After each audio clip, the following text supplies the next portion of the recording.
Bonjour tout le monde! Alors aujourd'hui je fais cette vidéo pour partager avec vous une réflexion sur la sèche et on va essayer de savoir ensemble s'il vaut mieux faire des sèches qui seront plutôt courtes ou plutôt longues. Alors ça commence maintenant.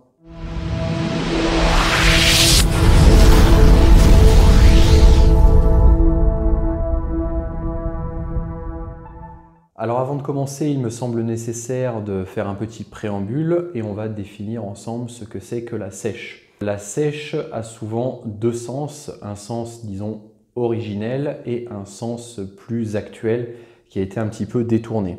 Donc originellement, on parlait de sèche dans un contexte pur de culturisme et c'était une période durant laquelle on allait faire de son mieux pour éliminer la rétention d'eau dans les dernières semaines, voire même les derniers jours d'un régime, afin d'avoir la peau qui colle aux muscles et d'être vraiment le plus parfait possible sur scène. Donc à force d'utiliser ce terme dans les salles de musculation, disons que le sens a légèrement évolué et on parle aujourd'hui de sèche lorsqu'on parle de la période de régime qui va suivre une prise de masse et donc dans laquelle on va essayer de perdre de la graisse tout en maintenant la masse musculaire que l'on s'est donné tant de mal à prendre durant une prise de masse.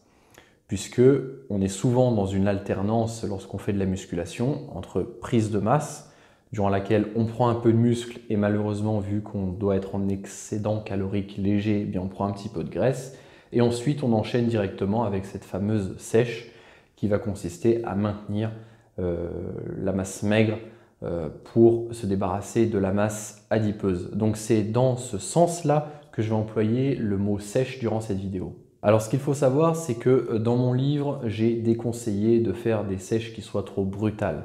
Qu'est-ce que j'appelle une sèche brutale? C'est une sèche qui consiste à perdre beaucoup de poids en un minimum de temps. Et c'est souvent ce que les gens veulent, ils veulent des résultats rapides, sauf que je précise bien que les résultats trop rapides peuvent avoir des effets pervers. En effet, si vous perdez du poids beaucoup trop rapidement, cela a de grandes chances malheureusement, ou plutôt de grands risques, le terme est plus approprié, d'occasionner une chute du métabolisme de base. Donc je vais définir ce que c'est que le métabolisme de base. C'est l'ensemble des réactions, disons, biochimiques qui vont se passer dans votre corps et qui nécessitent de l'énergie. Puisque lorsque vous êtes au repos, par exemple vous êtes allongé dans votre lit, vous croyez que vous ne faites rien, en réalité si, vous faites un petit peu quelque chose puisque vos fonctions vitales sont en route en permanence. Et fort heureusement, il faut que votre cœur batte, il faut que votre système respiratoire soit enclenché. Et donc tout cela demande de l'énergie et même quand vous ne faites rien, vous dépensez quand même un petit peu d'énergie puisque votre corps, lui, ne fait pas rien. Et le métabolisme de base, c'est l'ensemble de tous ces phénomènes qui donc demandent une certaine quantité d'énergie. Alors lorsque vous avez plus de masse musculaire, vous avez un métabolisme de base plus élevé puisque le muscle a besoin d'énergie pour être maintenu et donc vous avez naturellement un métabolisme de base plus élevé. Quand vous faites un régime trop draconien, vous allez malheureusement perdre aussi de la masse musculaire et votre corps, se sentant donc en situation de famine, va trouver des solutions pour diminuer son métabolisme de base et donc faire en sorte d'avoir besoin de moins d'énergie au repos. Et ça passe notamment par une élimination des cellules musculaires afin donc de faire baisser ce fameux métabolisme.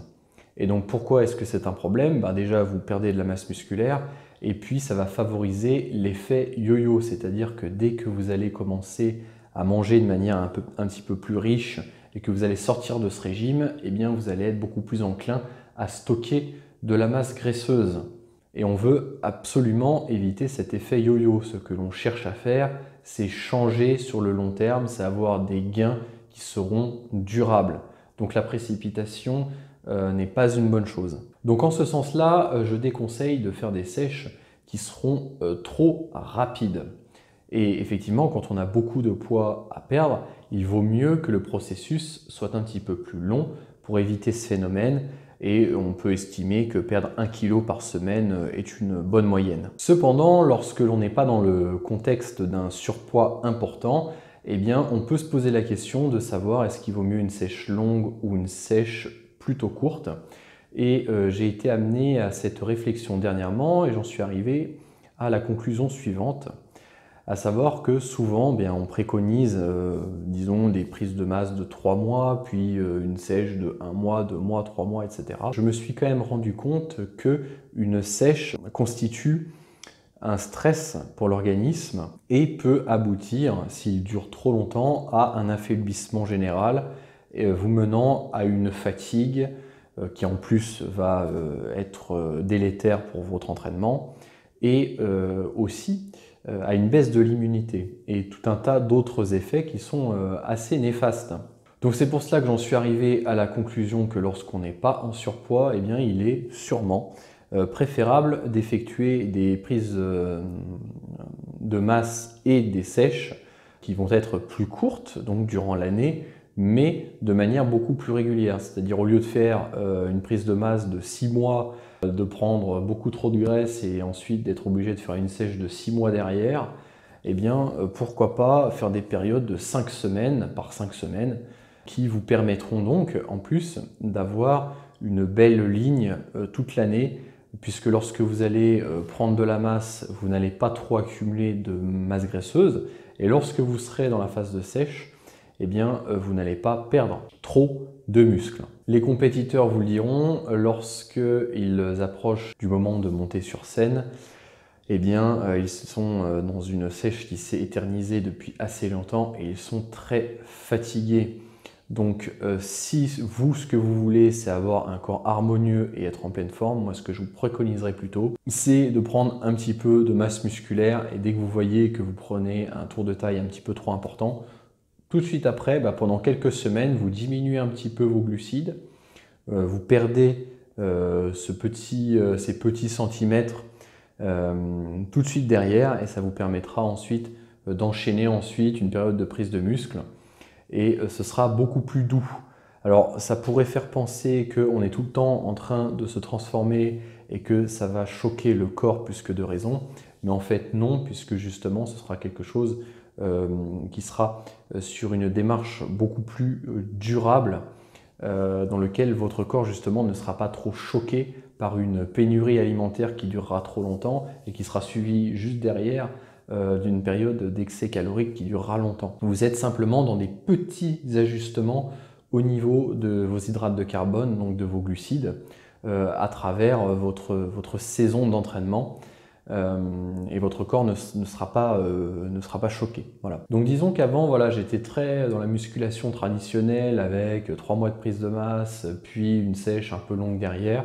Maintenant, je suis beaucoup plus sur cette alternance. Je trouve que c'est beaucoup mieux, on se sent mieux, on n'a pas les inconvénients de la sèche qui dure longtemps avec cet effet de fatigue et puis le fait d'être obligé de refuser des invitations pendant 3 mois. Et on n'a pas non plus le problème d'une prise de masse qui s'éternise un peu trop et durant laquelle on va prendre un petit peu d'embonpoint. Donc voilà la petite réflexion que je voulais vous partager. Dites-moi ce que vous en pensez, qu'est-ce que vous faites vous? Voilà, j'aimerais bien connaître votre avis.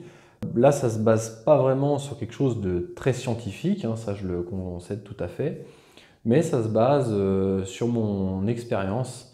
Dernièrement, j'ai fait un régime qui a été un petit peu long et lors de ma prise de sang, eh bien, j'avais une certaine baisse de cellules sanguines, qui n'était pas dramatique, mais voilà, qui était quand même un petit peu significative.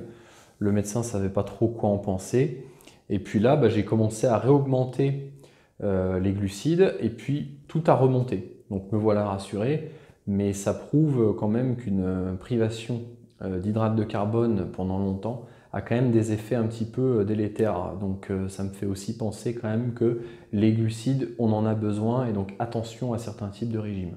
Voilà, donc c'était juste pour vous partager cette réflexion. Dites-moi ce que vous faites, vous. Dites-moi ce que vous en pensez. Voilà, si vous avez aimé cette réflexion et que je vous ai donné éventuellement certaines idées ou que je vous ai éclairé sur le sujet, merci d'aimer cette vidéo et de vous abonner. Et puis je vous dis à très bientôt sur ma chaîne. Longue vie à vos muscles, l'hypertrophie vaincra.